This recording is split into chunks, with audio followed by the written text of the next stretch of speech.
أحبابنا في العراق كثر، أتمنى الجميع أن يحدثك يا شيخ.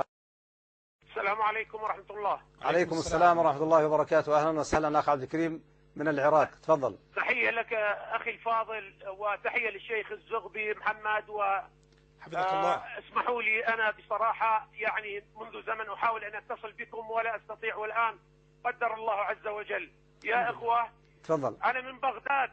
نعم. أناديكم من بغداد، من ذا أصابك يا بغداد بالعين؟ ألست قد كنت يوما قرة العين؟ الله أكبر. أنا أناديكم من العراق يا خليلي، هل في مصر عين حزينة تبكي على بغداد لعلي أعينها؟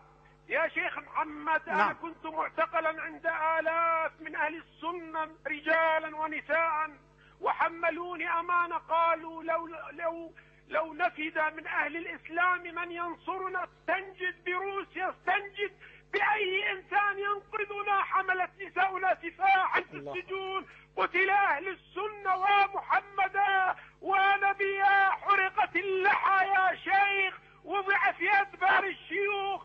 طلب مني أن أحكي نكتة على أمي عائشة وعلى أبي بكر، فأبيت فبصقوا في وجهي، فوضع النجاسة على لحيتي. انقذوا أهل السنة ومحمدا ونبيا وإسلاما. حملت نساؤنا سفاحا حملت انقذوا أهل السنة، انقذوا أطفال أهل السنة. سألونا في الشوارع، حرقونا لأنس في عمر وبكر وعثمان وبهادلنا من أصحاب رسول الله ونحن في السجون. قالوا احكي لنا نكتة عن عائشة، قلنا لا، فقطعوا أصابعنا وقلعوا أظافرنا. يا شيخ إني أحملك أمانة، اللهم اشهد إني بلغت. رأيت فتاة تغتصب وتقول والله أنا باكر، والله أنا حافظة القرآن، ثم قالت تنادي من يذهب إلى رسول الله ويقول عز الرجال عز الرجال، عرض رسول الله ينتهك يا شيخ. اسمع، بلغتك وأنا لا زالت أحرام الحرق على مكان حساس في جسمي، لأني فقط ابني اسمه عمر وبنت اسمها عائشة. لقد حرقوا طفلا في الفرن ووضعوا عليه البصل لأن اسمه عمر، عمره 3 سنوات، وقدموه لأبيه. ماذا؟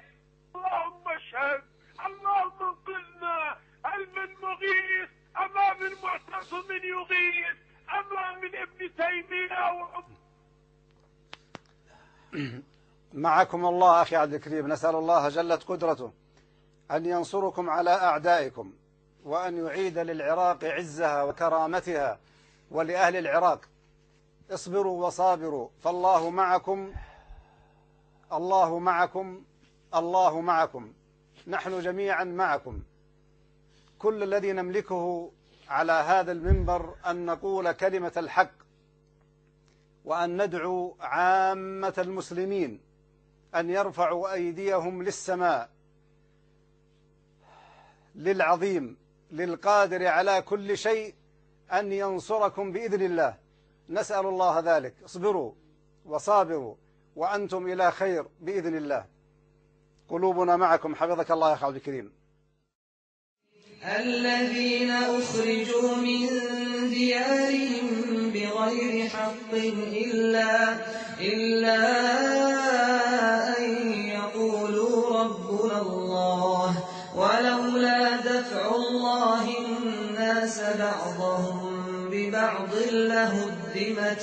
لهدمت صوامع وبيع وصلوات ومساجد يذكر فيها اسم الله كثيرا، ولينصرن الله من ينصره، إن الله لقوي عزيز. لا تعتقد دين الروافض إنهم أهل المحال وحزبة الشيطان، جعلوا الشهور على قياس حسابهم، ولربما كملا لنا شهران، ولربما نقص الذي هو عندهم واف وأوفى صاحب النقصان.